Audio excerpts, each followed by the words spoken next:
دەم باش تەماشاوەنی گەلێکێژا گەلێکی بخێر بۆ بەردامێ خۆ بەردامێ مایکە خەڵکی و تەوارێ مەتەوەرێکی گرنگ و گەرمێ ڕۆژە بەیە ئەوی بەحسێندی دیکە چ بێتەکەن بۆ ڕۆپڕۆبوونا مەترسیên گرۆپên çekdar di nehada gropên çekdar bêguman li Iraqê bi awayekê li hindek deverên Iraqê belavbûne ku metirsiyeke cidî li ser jiyana hawlatiyan dirûst kiriye. Evan gropan ku di navda rêxerawa İslamiya Iraq û Şam Daeş ku tê naskirin li deverên Kurdî, deverên Kurdistaniyên derveyî sunûrê îdara herêma Kurdistanê bi taybetî li derdorên Musilê li Kerkûkê li xaneqeyên li diyara li van deveran metirsiyekê gelek cidî bû ser Kurdan dirûst kiriye. Bi taybetî li Şingalê û li Bartella û li gelek deverên dinyên ser bi parêzgeha Musilê evan gropan metirsiyekê cidî bû ser jiyana Kurdan taybetî jî Kurdên şebek û êzidî dirûst kirine. Rojane teqîn çêdibe, rojane hawlatî di metirsiyê de ne, hawlatî ku ji ber dibin. Îro jî civata parêzgeha Musilê di civînekî awirte ya pilez de daxwaz kir ku hêza pêşmergên Kurdistanê deverên Kurdan li Musilê ji metirsî û gefên Daeş û gropên çekdar biparêzin. Her îro jî berêzan li bajarê Musilê gropên çekdariyên Daeş bingehekê polîsan kontrol kir û tevaya polîsên tê de kuştine. Her wa tê gotin jî ku evan gelekî şana bi îngilîzî axiftinê dikin. An ku gelek welatên dûr jî hatine vir. Di nehada ji bilî vêyekê, ji bilî başorê Kurdistanê, li Rojavayê Kurdistanê jî gropa Daeş metirsiyeke here ciddiye bi ser Kurdan. Li serêkaniyê beryaçandeke qetluam li dijî Kurdan ke zarokên Kurdan qetil kirin, jinên Kurdan, sivîlên Kurdan qetil kirin. Bêguman Efrêqirawe metirsiyeke ciddîne li ser hemû emn û asayişa Iraqê ye. Ev ê ciyawaziye naket, ev çi renge, çi denge, çi neteweye, çi ole, çi filan e. Her kesekê hat bes bigire û bikuje. Yani çê bînim tê twerînim rêk ev siyaseta vê rêkxirawa tondrewe ku li derheqî gelên Iraqê bi giştî û gelê Kurd bi taybetî dike. Bale berezan çi bike borobûnewî metirsiyekanê gropa çekdarekan. Li êsta li Iraq da roj be roj gropa çekdarekan û metirsiyekaniyan teşe nake. Ewa êsta li Mosul ke Mosulî beşekî zor navçekanî Mosul navçeyî Kurdî ne beşekî zorî danîştvanî em navçeya Kurdin. که به صدان هزار مزنده کرد. لیستا دا ام گروپانه بونه مترسیه که جدی حتی بگمان لناوچه کردنشینکان لصلاح الدین لدیالا لکرکوک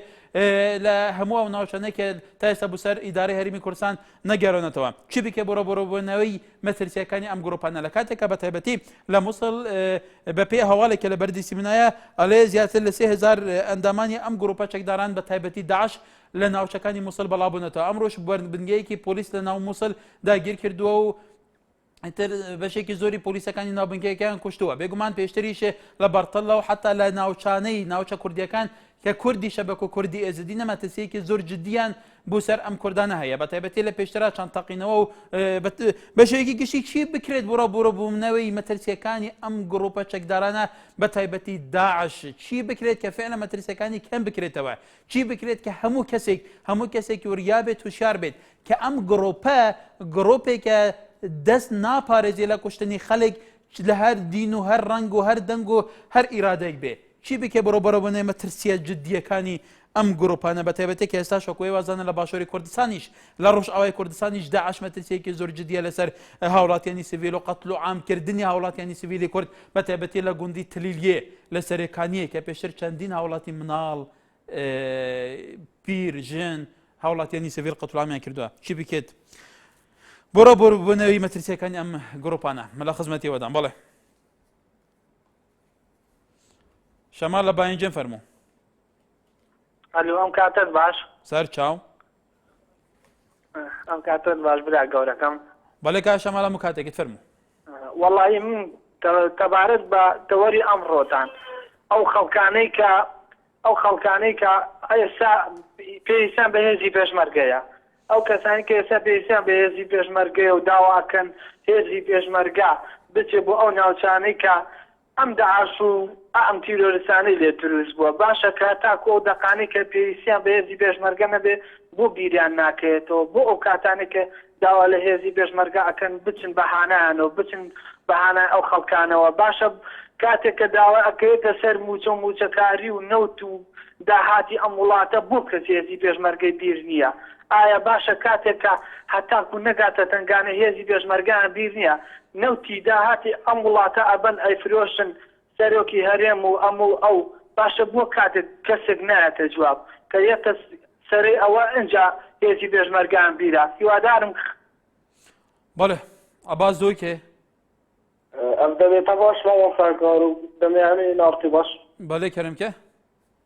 بس دیکامل ما مساکار که گوشار که نا تانکی کرد که کم تشت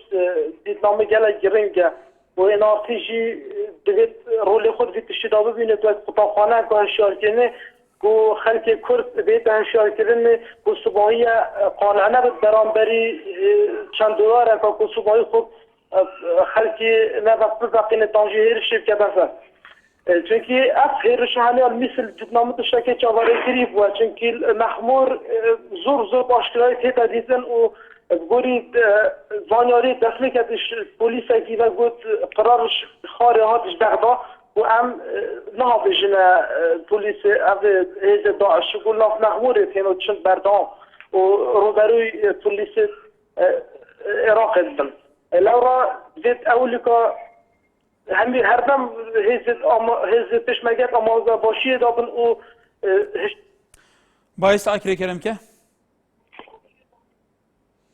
باعث آکره بارزان زور ما پێ باشە بە تایبەتی ئەگەر مەجال هەبێ ئەمڕۆژ بینەرە بەرەزەکە مەجال بدەن ئەو خەڵکانەی لە ناوچەدا بەراوەکانن ئەو خەڵکانەی کە لەو ناوچانە کە مەترسیەکانی لە بەردەم هەڕەشەکانی ڕێکخراوی داعش و ڕێکخراوەکانی گروپە چەکدارەکان ئەگەر ئەوان پەیوەندی بکەن ئەوان واقعی ناوچەکانی خۆیان بەڵاوکەنەوە پێمان باشە ئەگەر ئەمڕۆ یارمەتیان بدەن سوپاسان دەکەن بۆی زەخ لەسەر هێلەکانمان دروست نەبێ ئەوان قسە بکەن و واقعی ناوچەکانی خۆیان بڵێن جەوەر لە کۆیە ئێوارە باش سەر چاو پێشەکی پێویستە ئەو ماڵە عەرەبانەی کە دێنە کوردستان هەیەکی خاسیان بۆ بکرێ هەفتانەش دێیان بپرسێتەوە چێ دێنەکردیان چێ نایەنەکردیان چۆن دەڕۆن چۆن دێنەوە ئەوە دەبی بە تەواوەتی تێدێنی ئەو مەسەلە ئەو ماڵە عەرەبانە بکرێ کە لە کوردستاندا هەنا دووهەمینیان بەنسبەت کەرکوک منع التجول إلى أسعار الآخر وحتى توق بكري مال بمال كسب بكري بدي فرق الجوازي هيت فرق نكري لما بين عرب التوريس بوي او تيرستانا بزانن تشينا بوي دوامينا خندك كل بدري جيب هيت كسجندن واروا تسخر ما تو دبي كنترول بكري لبر اوي كارسات تشي قوريا ودعوة سكر السياسة كان يكدش دكام كتصريح ددن باسي داعش او لا نكن دوز بناتي لبو كل بيدا مكان او ما عرباني كلام السجن بناسين تفتيش بكريم بتواوتي لبر او فندال صار لعذاب دون بمان بله الدوي كي بيمدي القلمه كاي محمد كرم كه بله كرم كه که گردم باش دم باش گلی سپاس که گردم جو دو که پیندی تدکن بله خوشحالین کرم که بله تراسی سرطورتا تورکی جان اگرک بله رصيد جروب استمرار داعش انفسهم صان كود من تحريم كردستان ده بس نشين تجاره اصلي شهري ما كردستان تك بدن حكومه پشمرگی خودانشیان تهینو کردشان نه کردستان عراق سرزمین داستایش که فارسی بپارزن و هم تاخذ حکومت ما کردستان تکن کو همیگا بهاش پشمرگی ما هبیتن نبز دمت تنگاوی داراستی پشمرگی رو لگه ما بیتن ده آسای شهری ما کردستان عراق داد طایبتی پشمرگی ترتب بود دیره که من ام دیویدار حکومت ما کردستان کو مچتوان زیده بگتن و هیویدارم هاشمه هبن کو ام پشمرگی خاطر مگلت که من حاجل دوكي كاي حاجي حاجل سرختي بله دن هذا بيجومان في روشين وصا في روشين كو بفي اويتنا بيش ومترسياك جدي بوسر همو خلك بوسر ولاتي بينك بيش مرجع بيوسه هر كسك وريابيت هوشار بيت هر كسك بيش مرجع بيت هر كسك آسايش بيت هر كسك بارزري في ولاتي بيت جبركو خدينا خواسته اف ولاته توشي قيرانك یا امنی بیت کو گله دور نوارا عراق سوریا بنمونه بگومان هر کسی که شمال مالا خانشین استراحت بکن دی جیانا تواهی که ویت مترسیه تا چند گرینگه هر کسی خدا نیراده بید اگر حتی برزاد روش گشته وی حدیجی خلق گنجت و کمجی بچین برد الجبهه روبروا وان گروپین چکدار ببین کو نهیلین فعلا امن و آسایش و استقرار هرما کردستان تک بدن روش اولاد کم بخنه مترسیه جبرکو أفا مترسينا چون ولات دنجي تجربة دان هنا وكروجانا المديان هند بينن آرام لهري روا الو كاكا كاجوار باش سر چاوم باش احوال باش زور سپاس فرمو ام بخول هوليري بس نهارم نهاري دي كاكا كاتجا بەڵێ ئەوە دوسێ ڕۆژ تەقریبی بەخۆ هەولێر ئێمە تەلەفۆن و شتیشم نۆکەن و بەس حارەبەکان ئەوی لای ئەمبار و جنوب و فەلوجە و ئەو مەنتیقانە لۆ ئیمە لۆ کوردەکەی خۆمان خانی لە هەریرێ نان نەعەلی باسر بە نان لە سیساوە لەو گوندانە خانی هەردووک نەعەیەنە خانی بە 15,000 بوو ئاتا دونێ پێرێ بە 15,000 بوو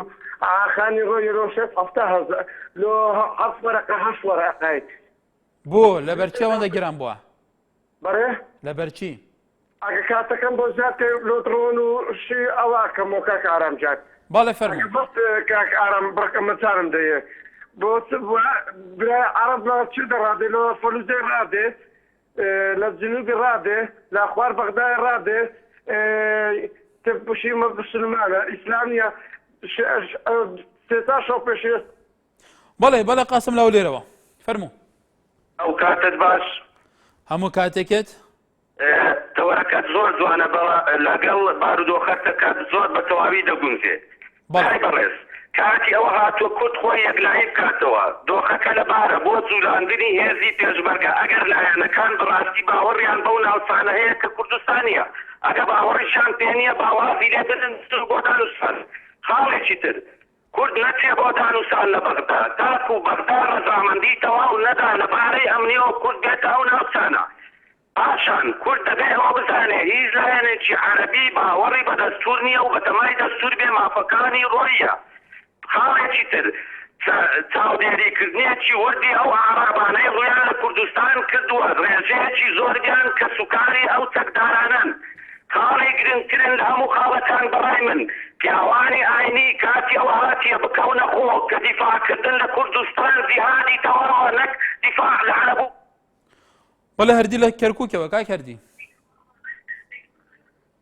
هەردی لە کەرکووک ئەو کاتەتان باش باڵێ سەر چاوم زۆر سپاس بەڕێزی وەکو پێشمەرگەی قساکەم باڵێ لە خزمەت داین بەڕێزی با لە ڕوویان نەداوە لە پێشمەرگەکەم پارێزگاری لە کوردستان کا و لە ناوچەدا بڕاوەکان کە من وەکو پێشمەرگەی ئامادەیەکیانی تەقی بە باوکم بکەم ئەگە بێ غێری بە دەرگاکەی خۆمی لێ دەرچێت کەواتە کاکی بەڕێزم تۆ بۆ بوتە پێشمەرگە قسەکەم لیوا شێرکۆ تۆ ڕەنگەڵی قاقەزی سپیە قساکارە تەلەڤیزۆن دوای مقابلەکە گەڕای و ماڵەکەی خۆی پێشمەرگای کاکردی من پرسیارێکی لە یەکەم تو پێشمەرگە تو ڕێزت هەیە تو پێشمەرگای تو ڕێزت هەیە بم بۆرە کە پرسیاری منی جواب دەیتەوە ئایا مادەم تو ئیمانت بەوە نییە وڵاتەکەت بپارێزی کە پێشمەرگەی کە ئەرکی تو ئەمەیە بێژگەلەوەی مەعاش هەیە نییە بۆ ئیشێکی دیکەت نەدۆزیوتەوە بۆ پیشەی پێشمەرگێت هەڵبژاردووە وەڵاهی لێبێ ئیشە چاکەمە جنایت ئیشێکی کەمە وایەوەم ناکرد لەبەر وایە لێماکردن دەستمان بچێتە ئیشەوە 3,000 پێمە ساحیبی چین لە وڵاتە شەڕەکە بێما کرد بەڵام تفەنگێکی لە شانەوەیە تو ناوێکت هەیە ئەرکی تو پاراسی وڵاتە کەبوو بە تەقدێم و بە دیفاع لە ماڵەکەی خۆمەکەم هیچ پەیوەندیەکەم بۆ وڵاتەوە نییە من بەڵێ بەرزان ئەمەش مەترسیەکی جددیە لەوەی کە فعلا لە کوردستانە هێزە چەکدارەکان یاریمی کوردستان بە هەموو یەکەکانیەوە چۆن تەوعیە کراون چۆن پەروەردە کراون چۆن تەسلیح کراون چۆن حتا لەسەر ئەساسی موچە چۆن موچیان تەنظیم کراوە لە کوردستانە پێشمەرگە ئایا فعلا هێزێکی نیشتیمانی خۆبەخشە پێشمەرگە فعلا لەسەر ئەساسێک پەروەردە کراوە کە بزانێ ئەرکی یەکەم شت پاراستنی کوردستانە بە هەموو بیر و ڕنگ و ئایدیە جیاوازەکانەوە بۆ ئەم ئیرادە لەلایە پێشمەرگەیەک دروست بێ بەم شێوەیە کە فعلا پێشمەرگەش تا چەند گرنگە و کەسێ بێ بە پێشمەرگە بزانێ لە هەموو دنیاە چەک هەڵگرتن قورسە لە هەموو شتەکانی تر قورسەرە کەسێک کە ببێ بە پێشمەرگە ئەرکی ئەو پاراستنی وڵاتە ئەگەر ئەم کابرایە نەتوانێ ڕۆبەڕۆی ئەو هەموو معانەتە ببێتەوە کە بەسەری دێ لە کاتی پێشمەرگاتیە لە کاتی چەکداریە ئیتر بوو ئیشێکی دیکە پیشێکی دیکە هەل نابژێرێ بوو بەم شێوەیە ئیرادەی بەم شێوەیە وەکۆم بەڕێزاڵە لە کەرکۆی بە شێوەیەکی ڕۆخاوە ئالێ تەنیا ماڵی خۆمە پارێزم ئەی دەوروبەرەکەت ئەیکە دەوروبەرەکە و شارەکان بوو خوا نەخواستە بوو بە ئاگەر ماڵی تو چیە بێ بە جنەت لە ناویانە ئەم فعلا ناوی شەرگی لێ سوتێ ئەمە تا چەند گرنگی لە سەربەستانێکی جددی عەقڵانە و منطقی هەبێ ئازاد لە کەرکووکەوە کاکارم کاکەت باش سەر چاوم دەستخۆشی بەرنامەکە لێکم زۆر سپاس پێشەکی بەداخەوە بۆ کارگەردی کەوا ئەڵێ منی ژەرۆک و پێشمەرگەیە ئێستا لە منتیقەی دوو بزین لەو سیلسیلانەین کە بەرامبەر بە عەلاغێر و حەوینجە و ئەو منتیقانەیە ئێمە بە دڵ و بەجان و پێشمەرگە لە ئامادە باشیان و دیفاع لە کورد و کوردستانەکەین و بە هیچ شێوەیەک هیچ شتێک هەتاکو ئێمە پێشمەرگە بین نایدین یعنی داعش و تیرۆریست کە بێن بە سنووری کەرکە و دیفاع لە کەروکەکەین بەڵام شتێکی تریش ئەڵێم زۆر بەداخەوە بۆ خەڵکی ڕەخنەی لەو خەندەقە ئەگەر کە لە حدود سووریا ئەکرا ئەگەر ئەو خەندەقە نەکرایە چۆن لە ڕەبیعەوە دوێنێ لە حدود سووریاوە داعش بەسیارەکانەوە مسلیگەر ئەو هاش دەهاتن ئەو هەرێمەوە دوێنێ پێرێ مشکلەی لە هەرێمیش هەنایەوە واتە ئەو خەندەقە خەندەقێکی زۆر زۆر مهم بوو و داواش ئەەکەم لە حکومەتی هەرێمی کوردستان لە سلسیلەکانی دووبزش هەتا حەوێنزە عینە خەندەق لێ بدا بۆی هیچ کاتێ تیرۆریستان نەتوانن بێنە هەرێمی کوردستانەوە خەندەق شتێکی زۆر باشە واتە لە حەمرین و منتیقەی سعدیە و دەلەولاش لێ بدرێت واتە محمد ئاکرێت گەلمێ السلام عليكم. عليكم السلام. بله والله بارت به هذا ضاعش راسية هذا كقولة الصناعة اللي صار دبره يعني طيبتي العراق كعراق كي بيجن جهة كي شلا وكي بيجن شلا قياية هني رخوي نافطوية وهطانو كحكومة نهاد تشكيل كرن وجهة برابطة جندل أو كيلو 7 في تدشين در فدوى بيتن أو كارن خو أنجام بدن. برای هیدارن افنا خوش سر باجر عراق و همی باجر عراق طیبه سر باجر میسل چیتن چون که جمهوریت و هر زور یا کاردان یا جهن میسل هی راستی هزا داعش که کار و که مدن گواز ساعت گفتی که گل خلفیری اما خفتی گلک خط که دوری منطقه نیاسیار بره اف هزا کواسایا یعنی از شن بیجمت در سنگیوی بیتا گرتن گلک و زحمت چون که برچه چون که ارت هاتی پرورده کرن بفکر با عقیده کواسا که بیواسا يعني كوشتن بوان زور يعني عادة شكل صناعية يعني بس نقاو زيت أمي شوية كهريم بله كاي محمد بلا إرادة وسيالة وصنا بيت كاكي من نهال الرشابة كردستان جبركو كرد أو عقيدة چه هزك هبيت عقيدة كرداش يان هميا مصدره خوشويستيا كردانش خوشويستيا همي دنيا بيروسره جبركو كرد خوشويستيان آزاديا آخو كرامات ولات ونتويخانه كرد ملتك شراجگيرن كرد افچکیله همی گاوا بازاندینه و بردام بازینن فرمو برای خوب که روشاوای کردستانه یکی نه پاراسنا گلیه پگی چوا روپروان گروپین چک درد به اول سریوان جد ده هرشینه و فعلا دورین خوشی ده پارزن هیچ دستیان های دچن گنده که دگیرن هندک سویران قتل دکن فعلا کرد ملت که خودی شوراشگیر خودان اراده لوی هرما کردستان جی لوی باشور کردستان جی کرد إرادة هولاتين كرتها دفرين خو بباريزنا وشنا أخو كيمياء باران وطوب ونظام شيء صدام ويتكي خراب ترنين أجلو أجر أو بعقيدة خمرن كرجي آمادات بخمتا ولاد إخوة نتوي إخوة باراسنا كرامات وثروات إخوة بخوشويستي بتشد بومرني نايك بمريد بخوشويستي بتشد بومرني شون دير زمان حتى أنها كرتو صابية عباس أخذ جل ما يكرمك كايك عباس الو مرحبا شلون باشه؟ قال لك سوباس كرمك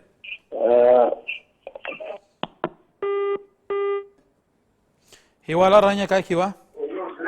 سلام لبه سر چاوم باشه زور سپاس بس خوشی ورنا تو دیدم باله سپاس فرمو اول سستورکا باله باشه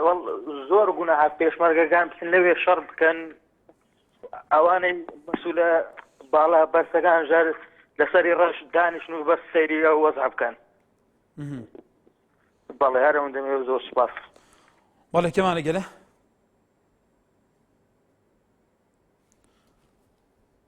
بالا تماشاوان نجا بارزان او گروپا چکدار کان بگمان لعراق خو ایوازن لدوای پروسه آزادی عراق ل 2003 تا است گروپا چکدار کان بردام لعراق نه بردام ناویان اگور ناویان لداعش ولا نظام چی لدولت اسلامی عراق و لنظام چی وزرقاوي وبغداد يكان نظام چی دز بغدادي چتش بغدادي تدوي امر روش العراق روش کی بردامه مترسیا کانی ام گروپانا برنتسی کی بردامه زور جرب واسه وکی که اما زیاتر شرکی طایفیه بتایبه لنواس سنك شیعه کان ناوچه سنیه کان انبار و نزانم فلوج و له صدام موصل و ملک هم ممکن ناوچه سنن نشینه کان همو مترسیا کان لبنام بلام اخیرا که دورو بری تو همو اگر به دبتوش زور اگر خوبه اگر خوانا خواسته کمی کلم انگرش به تو ایتر ام اگره یعنی اگرش زور خطر برزان بله محمد كركوك يوا كارم كاتب واش سرچام همو كاتجت طبعا داويلي برزه كم ودس خوشيش اللي كم بو توركات طبعا يوا حقي خوت انا يوا همو كسي غورا غرن ايتر او كسر راي خوي عليه بلان بداخو او بلاد بناوي هردي وكو بيش مرغي لكن فوكو تلفوني كر زۆر زەعیفانە قسەی کرد کە على ئەساس لەبەر پارە بۆتە پێشمەرگە یان ئامادە نییە تەقە بکە من پێم وایە ئەگەر هەردی پێشمەرگە وایە قسەی وای ناکرد و خەڵکی کەرکووکیش ئەوەندە زەعیف نییە لە پێناوی پارەیە ببێتە پێشمەرگە چونکە ڕۆژانێک بووە خەڵکی کەرکووک دیفاعی لە کورد و کوردایەتی کردووە یعنی خەڵکانێکی تر نەیانوێراوە خەڵکی کەرکووک چواردەوری تورکمان و عەرەب و بەعز بووە ئەنجا لەگەڵ ئەوشا تەنازوری لە کوردایەتی خۆی نەکردەوە کاکەزی بەو شێوەیە قساکە زۆر بەداخەوە نە ئەبوایە بە ناوی پێشمەرگەوە قسە بکە ئەوە سفاتی پێشمەرگە نییە بڕوان پێ بکە پێشمەرگە ڕاتبی بدەنێ و نەدەنێ ئامادەی خۆی لەسەر بستێ خاکی ئەم کوردستانە بە کوشت ئەدا و ڕێز و حرمەتیشم هەیە بۆ ئێوە بەڵێ سپاس شاکر سیدەکان نەزبوارە بەڵێ هیواڵە هەڵە بچە فەرموو کاکی وا فەرموو کاکارم کاتێ باش سەرچاو هەموو کاتێکت فەرموو دەستخۆشی تەوەرەگە و لێگەم وەڵام من لێرەوە بە خەڵکە لێم هیوادارم کەس بە ڕۆحێتە نەبێ ئێمە نیشتیمانە بێ خۆشەویست بێ لامان من خۆم وەکو هاوڵاتیەک وەکو کرێکارێک ئامادەم بەیانی ئەگەر شتێکی وا ڕوو لە وڵاتەکەم کا بڕۆ خوێنی خۆم بەخکەم و هیوادارم ئەو کەسانشی کە تووڕەبوونێکیان تایە کە عاجزبوونێکیان تایە ئەوە نەکەن بە هۆکاریەوە بەڵێ بەڕاستی وڵات خۆشەویستە نیشتیمان خۆشەویستە و لە دینی شاهای ئەوەی لەسەر خاک و نیشتیمان بکوژرە شەهیدی ڕسمیە شەهیدی خواییە دەستخۆشی لێ یەکەم بەڵێ کێمان لەگەلە ئەڤین هەولێرێ بەڵێ کەرەم کە بەڵێ بەڵێ بەرزان دیارە لەسەر خەتنیەوە بەرزە ئاری سلێمانی ئەنووسێ مالکی عەرەب دراوسێمانە بڕوا بکەن کرێکاری دەکات بەڵام مۆبایلێکی بە دەستەوەیە 15 ساعت بەس قسە دەکات ئەمە ئەڵەیە کە مالێکی عەرەب دراوسێمانان برادەرەوەڵێ ئەڵێ 15 ساعت قسە دەکات کەس نازانێت لەگەڵ کێ قسە دەکات بەڕای من ئەم عەرەبانە پێویستە هەموو هەفتەیەک سەردانی ئاسایش بکەن چونکە مەترسیایە بوو داهاتووی بکورد هەروەها سەفین خدریش ئەنووسێ من داوا لە حکوومەتی هەرێمەکەم شەڕی داعش و گروپە چەکدارەکان نەکات چونکە ئەمە شەڕی کورد نییە تەنها شەڕی تایفی عەرەبەکانەوە مالێکی شەڕی سونەکان دەکات بۆ ئەوەی ملکەچیان بکات بەڵێ بەرەزان بێگومان کورد خۆی شەڕی کەس نەکردووە بەڵام ئەگەر کەسێک هاتە سەرماڵی تۆ هاوڵاتیانی تۆ قەتڵ عام بکرێ بکوژرێ تەقینەوە دروست بێتتر دەبێت دیفاع لە خۆ بکەی لەبەرەوە بە پێی هەموو پێی و دەنگی ئەخلاقی و ئاسمانی و زەمینیەکان پێویستە دیفاع لە خۆ بکەی کەسی دیفاع لە خۆ نەکەمانەکەی چییە بەڵێ ئەڤین کەرەم کەی کە سەرخەتبی ئێوەرە باشێک هەکە باشتر تۆ بورە هاگام دەنگتە نەبوودا وەڵێ بردنێتکە کەرەم کە ڕاستیەکێک هەکار پێتویە سەر هەر تاکێ هاوڵاتێکی لە هەرێما کوردستانی لە ناوچەدا براوەکانی هەرێم پێتویە ئەم هەمە هاروکاریت ئاسایش و پێشمەرگا بین ئەم هەوڵ بدەن ئەف گروپی تنڕاو نەیە لە ناو هەرێما کوردستانی تایبەتی دەرەوەی هەرێمش وەکو مووسڵ و کەرکووک و ناوچەدا براوەکان وەکو بێژن ئەم دەبی هاوڵاتیژی بخۆ هەوڵ بدەین هەندێک هاوڵاتیت هەیە لە هەرێما کوردستانی حەزیکە لە هەرێما کوردستانی ڕێشێوان تێک بچیتن بەس بەداخەوە وەکو خانەقینێ ئەو ماوەی چۆی چەند کوردەکەش بخۆ دەستی دەوروە و تەقینەوە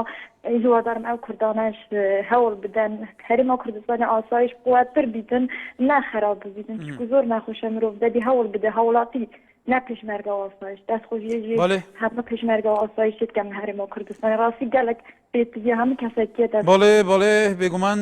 هێزین چەکدارن هەرێما کوردستانی بە هەموو یەکێ نوێژ هێرێزێن هەموو کەس و کارێتمەنە و پارێزەرێت وی وڵاتینە گرنگی هەر کەس ئالیکاریان بکە بەڕێزان دە ئەمنیەت پارێستی بی بەڵێ کۆڤان سارکیکای کۆڤان ئەو سەرنجاتەیە ئەم دیفچونێن خۆیان دەکەین لە سەروەیەکێ بێگومان لە سەروێ خەندەقەژی بوچونێن جودا هەبوون هەمەژیک بوچونێن خەڵکی بەڵافتکردن نەکی ڕەیە خۆمەت داوەکو گەلێک کەناڵێدی بێگومان وەکو وان ڕەیت خۆ دەدەن سەلیم ناوشکیش دنویسە ئەڤە پلانە ژمارە 2 یانژی بیا سیاسەتمەدارانە دەمێ ژلای سیاسی بەلایەنین هەڤرێک نەگەهنە چ ڕێکەفتنا یانژی نەگەهنە ئارمانجاخوا و بەهێوی دەبن دێ دەست بە هەڕەشەکردن و دروستکردنە ڤان جۆرە چەکدارانکەن ئۆڕۆیە خۆ گۆڕن بە ماسکێکی و لەژێر هەر ناوێکێ چ ئۆلیبیت یانژی نەتەوەیی بە شێوەیەکێ تۆنتڕە و بڤی ڕەنگی دێ گیڤاشتنە کەنە سەر هەڤرکێن خۆیان سیاسی بەڵێ محەممەد لە شاری هەولێرەوە چۆنی بەڕێز سەر چاوم ئەم کاتە باش هەموو کاتێکت من وەکو پێشمەگەی قسەم پێشەکی بەڵێ لەسەر قسە و برادەرە قسەم نازانم کاکەدی نابوو کاریێنی نابوو چی نابوو بەڵای پێشمەرگەوە قسەکردن لەم ئەفەنەوە پێشمەرگە نییە من ئێستا لە کەزمزارم دوو بەخۆشبەختی و بۆ مشکڵچمەوە داوامیشم لە مۆسکەوە ئامادەشم سنج بنەم بەگولەوە مەسئولیش نیم و پێشمەرگەیەکی بەسیتشم و غەدریشم لێ کراوە بەڵام لە هەمان کاتە ئامادەم لەسەر دەستی خاتەکەی خۆم من بەکوش دەکە ناوی ئەو خاتە ئەو کەسانەی کە ناوی خۆیان ناوە پێشمەرگە ئەسڵ ئەوە هەر پێشمەرگە نین ناوی پێشمەرگە لە کەدارەکەن شکۆداری پێشمەرگە بۆوانە لە کەدار ناکرێ بە هیچ شەرەیکی ئەوە جایەکی بۆی نەدەوە من پێ لێرەوە پێ لەم زوڵە کوردەوە قەت ببرە ببرە ئەو قسەی خۆی کە توی سەرنجی خۆدا ئەوە نەکتۆ ئیرادەی سەدان و ملیونان کوردە کە لە پێناو وڵاتەکەیان خۆیان بەکۆش بدەن چون لە ڕابردووە بەردەوام ڕۆبارێکی گەورەی خوێن هەیە لە هەر شار پارچەی کوردستان کورد لە پێناو پاراستنی ناسنامەی خۆی ئەو وڵاتی خۆی کە تا ئێستا لە هەر چار پارچەی کوردستان شۆڕەشی ڕزگاری خوازی گەلی کوردستان لە هەر چار پارچەی کوردستان تا ئێستاش لەو پەری ئامادەییدایە لە پێناو ئازادی بەختەوەری خۆی وڵاتەکەی قوربانی بدا بەڵام شتێکی دیکەش هەیە لەسەر سیاسەکانی ئێمەش بەڕێزان لەسەر سەرکردەکانی ئێمەش لە هەر چار پارچەی کوردستان تا چەند گرنگە ئەوانیش ڕێز لەم ئیرادەی نەتەوەیی ئیرادەی شۆڕەشگێرانەی خەڵکی کوردستان بگرن و ستاتوویەک ستراتیجێک ئەجندایەک ئیرادەیەکی نەتەوەیی کوردستانی فول کوردستانیان هەبێ ئەم خەڵکە بە ئاراستەیەک تەوعیە بکرێن و بە ئاراستەیەکان بدرێن کە فعلا لە خزمەتی گشتی خەڵکی کوردستان دەبێ بەڵێ بێوار دۆکێ لەرەی ڤیدیو سکایپ ئەنکۆ برەیە ڤیدیو سکایپێ بەڵێ کەنم کە کاکرێ بار کەس خۆشیە لە پرۆگرامێتە دکەم بەڵێ گەری سپاس لە پێشەکیە مخابم بۆم پێشمەرگەوە لە ڕۆژێکە هۆستا بەحسێم و چێخۆ دکەن دەبێت ئەم کورد هەموو بەرگریش کوردستانە بکەین و ئاخاخۆ بپارێزین ئەرێ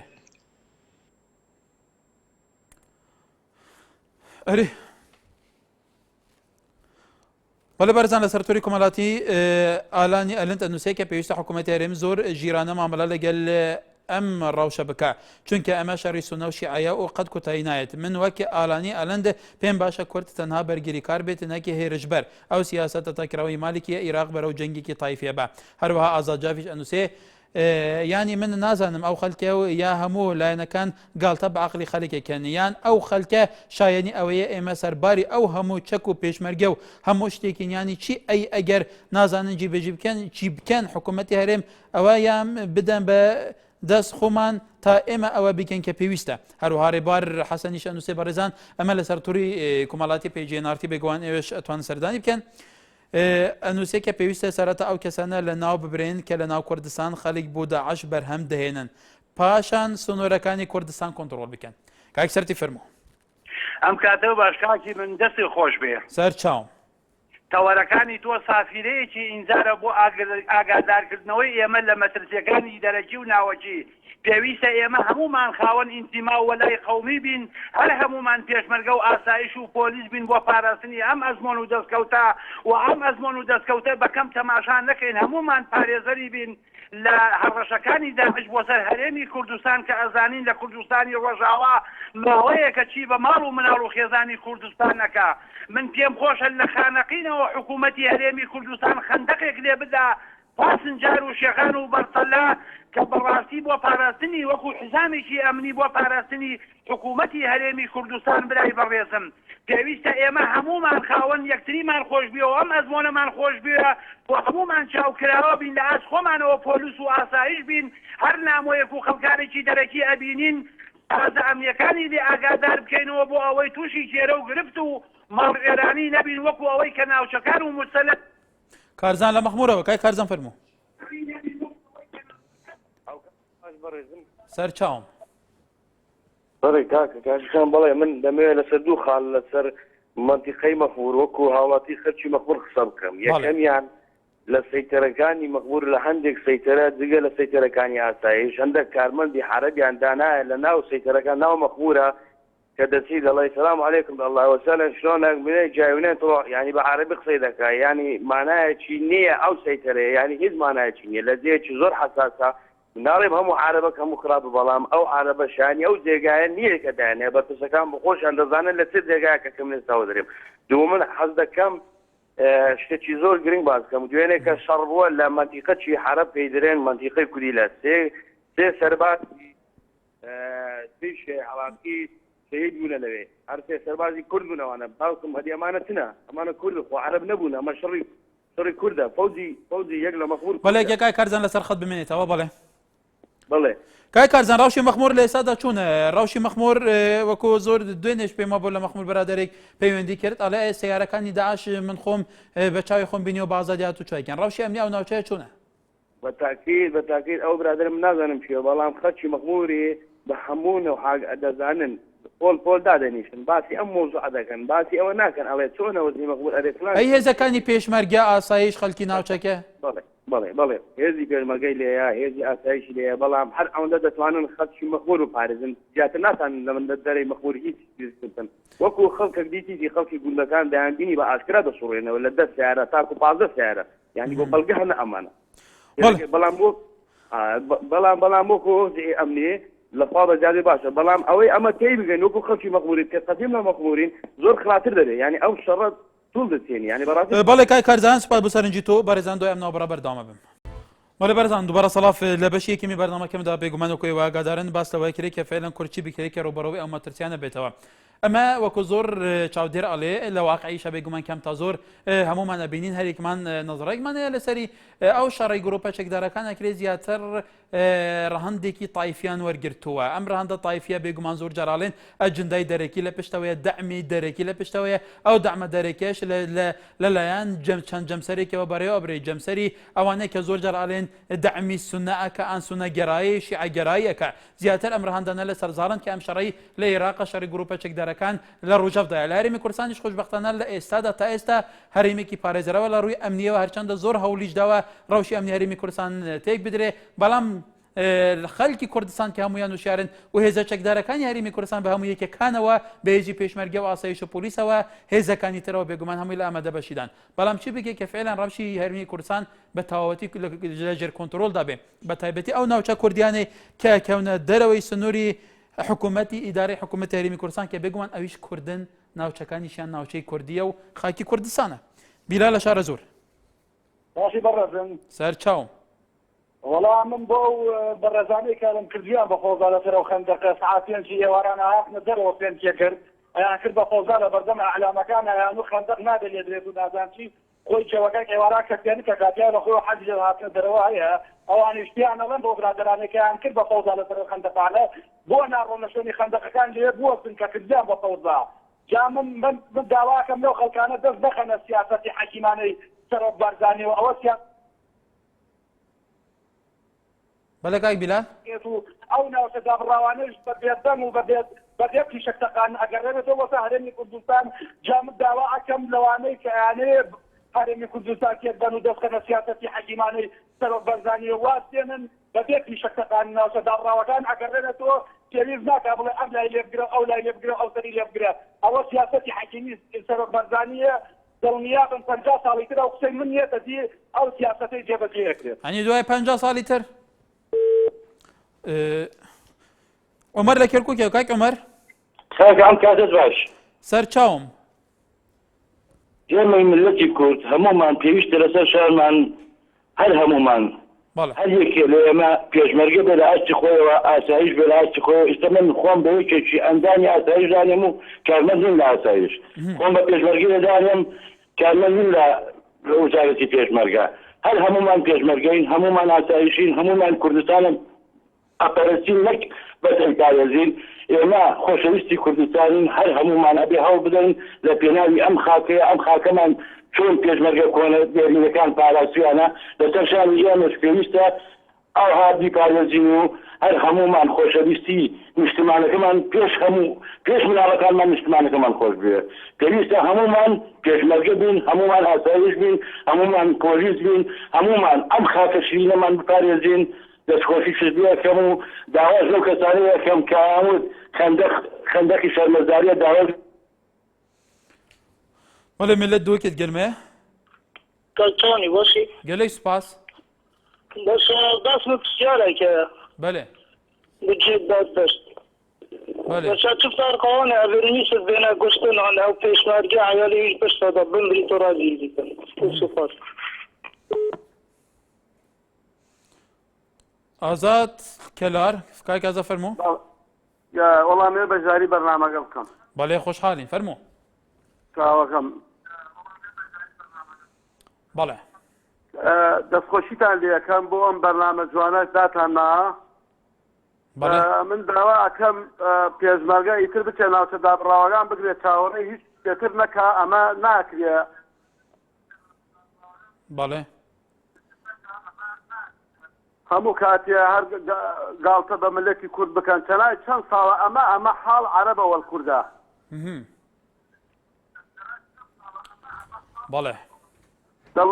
دڵنیا بە هەموو کۆتێگیەیە ئەتوانێت نەک ناوچە دابڕاوەکان ئەتوانێت تانەوە بەغاز بڕوە.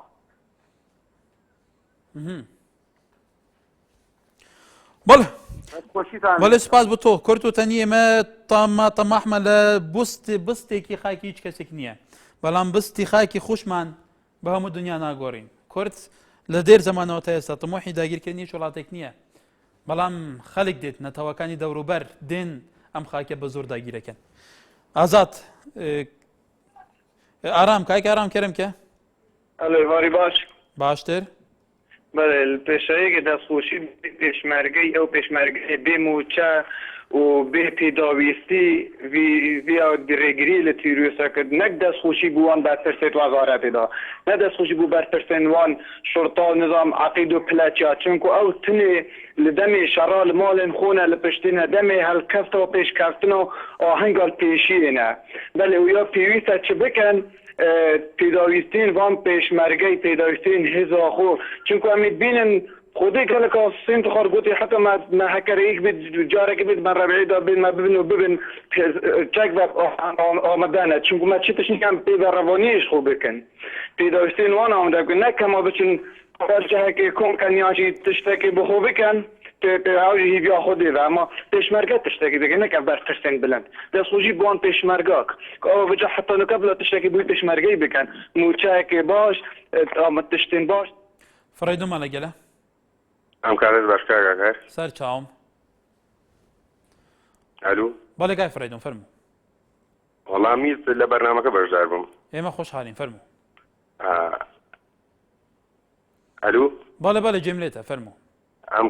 ئەم کاتت باشکار سەر چاوم هەموو کاتێکت سەلامەت یار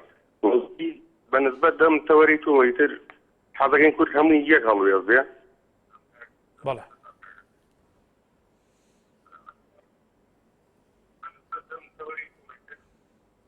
کای فرید اگه تلفن نکرد کسی که باشه جلوه منه بفرمو بله جملیه بله فرمو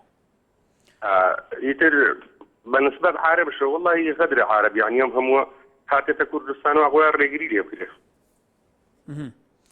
بله کارزان لأمریکا لرفید گوش کایپا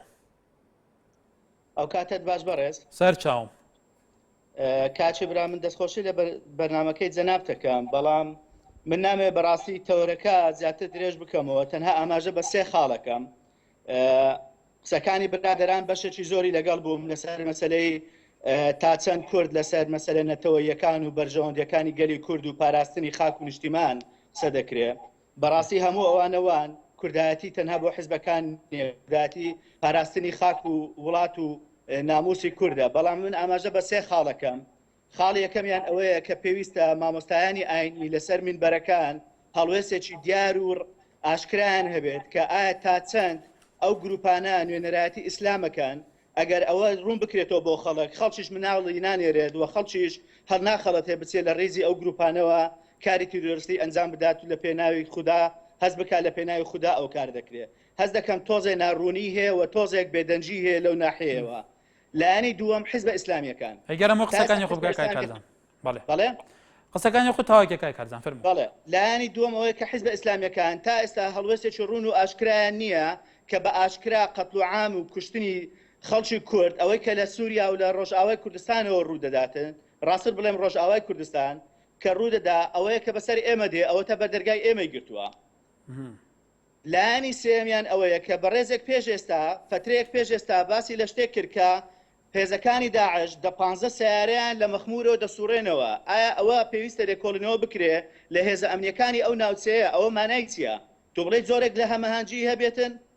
ئەوەش دووبارە دەمانگەێنێتەوە ئەو ڕاستەیە کە زۆرێک لە بەرەیەکی داعش و تورکیا و هەندێک لە حیزبە کوردستانیەکانی خۆمان کە زۆرێک لە پشتگیری هەیە و لەبەر ئەوە دەست دەپارێزن لە بەشێکی کورد و هەندێکی تریش لە ناوچەی کەرکووک و لە ڕۆژاوای کوردستان بەڵێ کای کارزان سوپاس بۆ سەرنجی تۆ عالی لە شارە زۆرەوە کاکالی فەرموو ئەم کاتە باش سەرچاو سپاس من ئەڵێ مەنسبەتی داعشەوە بەڵێ داوا لەسەر جارێمەکە خۆی ناڵێنێ بۆ داعشەوە چونکەمەوە شەڕی تایفیە هیچ پەیوەندی بە کوردەکانی نی ناوچە کوردەکان چونکە لەبەرەوەی ئەوان هیچ کێشیان لەگەڵ کوردانیە یەکەم دووهەمیش دا لەو برادرانەکەم ئەوانی کە ئاوا دەمدرێژیەکەن دوو لە ڕووی بینەران و جەناب بەرامبەر بە پێشمەرگە من پێشمەرگەم بەس لەو خوارن نیم لە شارە زورم بڵێن ئەگەر ئەوان ڕاستەکەن دفاع لە وەتەنی خوانەکەن ئایسا لەو شاشە جوانەوە ناوی سیانی خوان بڵێن ڕۆژێک بێت شەڕ بێت لە مەسەلەن ئەو ناوچە جنوبانە بێنە شەر شاشە بێژێ مە فڵان کەسی کوڕی فڵان کەسی دفاع لە پێشمەرگە لە خاک وڵاتەکەن بەس ئەوە نا اینجارە پێشمەرگە ئەگەر ئەی بۆ دفاع لە پێشمەرگە ناکەن کاتێک کە بڵێن بە دوو مانگجارە موچەی پێشمەرگە ئەدرێ بەڵێ کاکالی ئەمە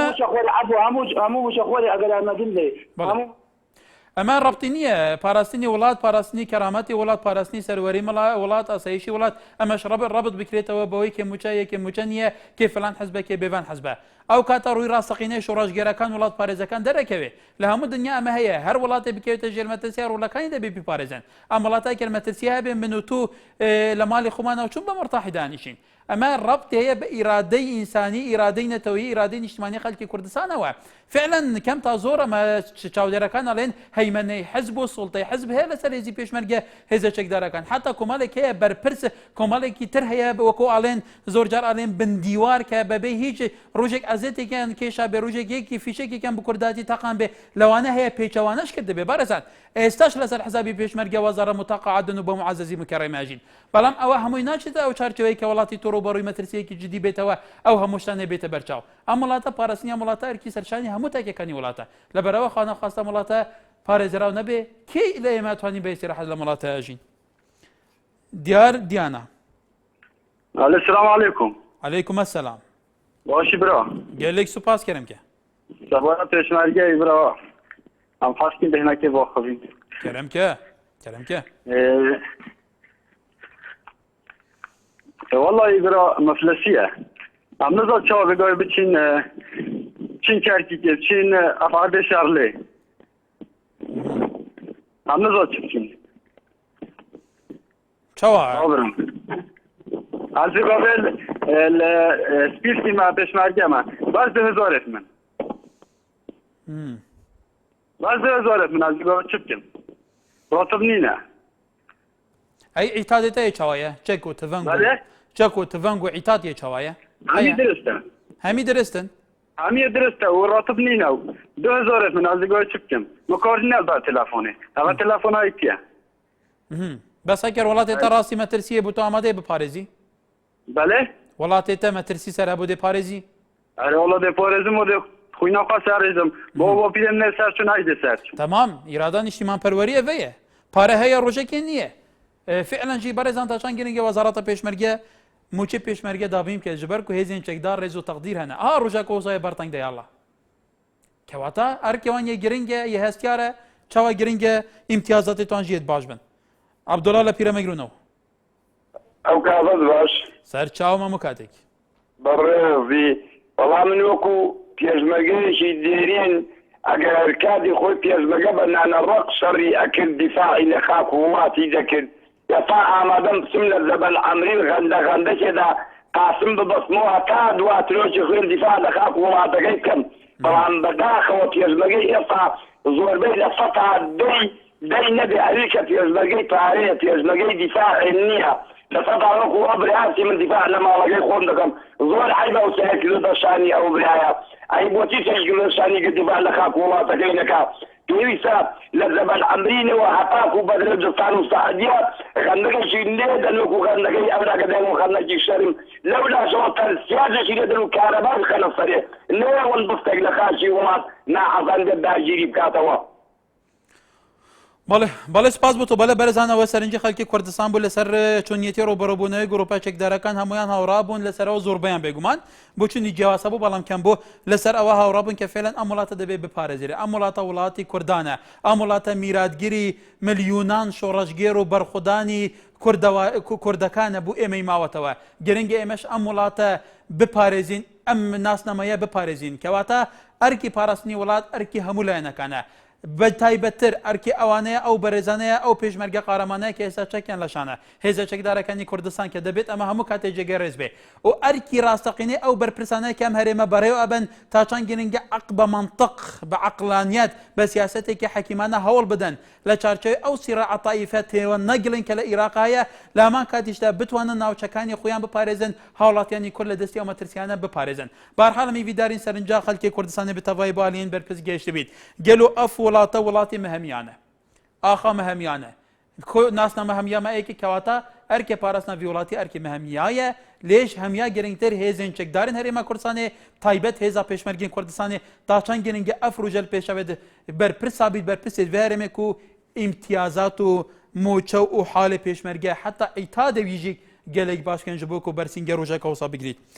بەرحال حتا سبێل vêrê carin xizmet hatî nêvar baş